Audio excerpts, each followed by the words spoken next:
Yan, revival. Walang original composition. Merong isang original dito, yung Ako Pa Ba. Eh yun eh talagang Ako Pa Ba. Mga yun title original. pa lang. Oo. Mga makabulugan.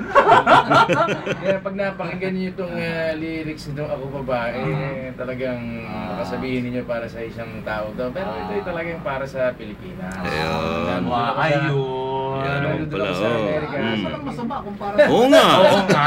Sa mga dating minahal. Bakit may napanggit kayo kanina eh? Oo. Isipin ng tao eh, Ako Pa Ba, di ba? Kanina na ako nasa Amerika, natanong sa sarili ko, Ako Pa Ba? Nasa isip ninyo. May sagot ba? Of May sagot course. ba? Para sa akin, oo.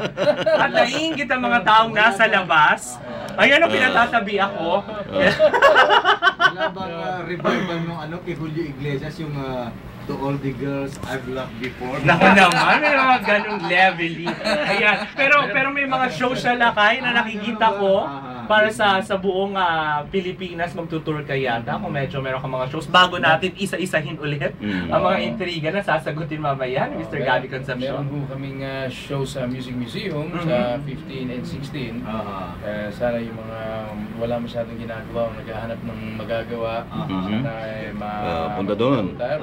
Kasama natin dito si Pops Fernandez, kasama natin si Ay de la Sala, Kasama si Jo Marie Iliana dyan? Wala, oo. Pwede si Claudine.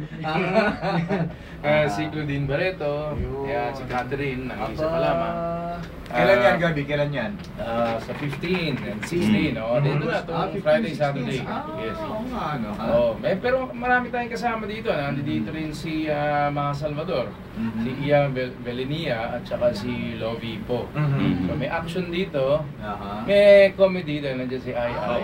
At may drama dahil nandiyan si Claudine. Pero lakay at papari, susundot lang ako ng tanong. Sige, Ito ba sa concert magtanong ka. kung ito ay meron ka bang